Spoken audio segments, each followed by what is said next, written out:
Bismillahirrahmanirrahim. Alhamdulillahirrabbilalamin. Wassalatu wassalamu ala asyrafil anbiya'i wal mursalin wa ala alihi wa sahbihi ajma'in. Nama diberi Nur Akilah binti Muhammad Syahabuddin daripada Sekolah Menengah Kebangsaan Agama Perempuan Alawiyah Kangar. Alhamdulillah, hari ini saya akan bawakan satu tajuk yang sungguh menarik, iaitu menjaga lisan dengan mengelakkan ghaibah dan dusta. Sedang penonton yang dirahmati Allah sekalian, mari kita renungkan sejenak. Pernahkah kita terlepas cakap, lalu kata-kata itu melukai hati orang lain? Pernahkah kita terbawa-bawa dalam perbualan, lalu tanpa sedar menyebut keburukan saudara kita? Atau mungkin kita pernah menyampaikan sesuatu yang belum pasti kebenarannya hanya kerana ingin menjadikan perbualan kita lebih menarik. Ketahuilah, lisan ini kecil bentuknya, tapi besar kesannya. Ia boleh membina ukhuwah, tetapi ia juga boleh merobohkan kepercayaan.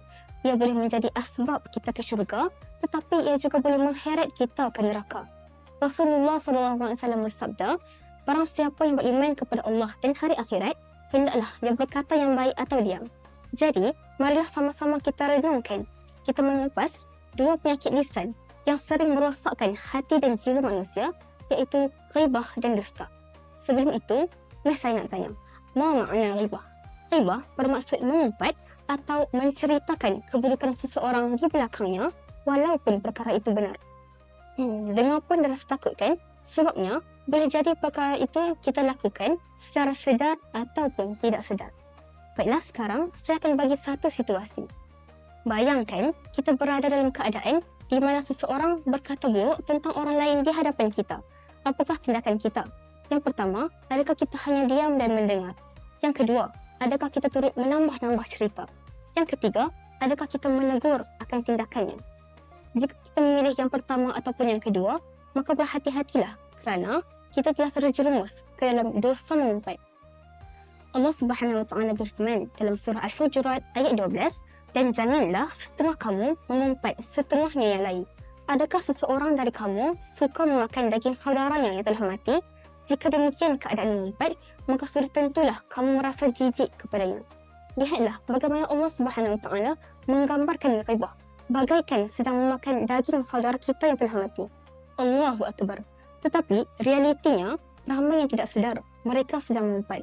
Kadang-kadang ia diselitkan sebagai lawak, sindiran ataupun sekadar berkongsi maklumat. Namun, jika ia menyebut keburukan seseorang di belakangnya, maka ia tetaplah ghaibah yang diharamkan. Jadi, sebelum berkata-kata, tanyakan pada diri kita sendiri, adakah kata-kata ini benar membawa manfaat? Jika orang berkata begini tentang aku, adakah aku suka?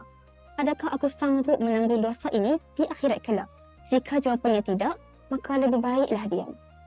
Hadirin yang dihormati sekalian, tahu tak bahawa setiap permohonan yang kita lakukan membuat kita satu langkah ke arah kemunafikan? Rasulullah SAW bersabda, tanda-tanda orang munafik ada 3, iaitu apabila berbicara, dia berdusta, apabila berjanji, dia mengingkari, dan apabila diberi amanah, dia mengkhianati. Bayangkan, sekecil-kecil permohonan yang kita lakukan boleh membawa kita ke sifat orang munafik. Itulah sebabnya Islam sangat menekankan sifat kejujuran, kebenaran dan amanah dalam perkataan. Jadi, jom penonton semua, kita muhasabah diri. Semestinya kita ingin menjadi penghuni syurga. Maka, jadilah orang yang benar dalam perkataan dan perbuatan. Soal diri kita, adakah kita bercakap hanya perkara yang benar? Adakah kita menahan diri daripada mengumpat? Adakah kita sentiasa berkata benar? Jika ya, Alhamdulillah, teruskanlah. Jika masih ada kekurangan, inilah masanya untuk kita perbaiki. Ingat, tiada istilah mulut jahat tapi hati baik. InsyaAllah, semoga kita menjadi insan yang sentiasa menjaga lisan, kerana sesungguhnya kata-kata adalah cerminan hati, dan hati yang bersih akan melahirkan perkataan yang indah. Alhamdulillah, yang baik itu datang dari pencipta, yang buruk itu datang dari diri yang dicipta. Sekian, wabillahi taufiq wal hidayah. Wassalamualaikum warahmatullahi wabarakatuh.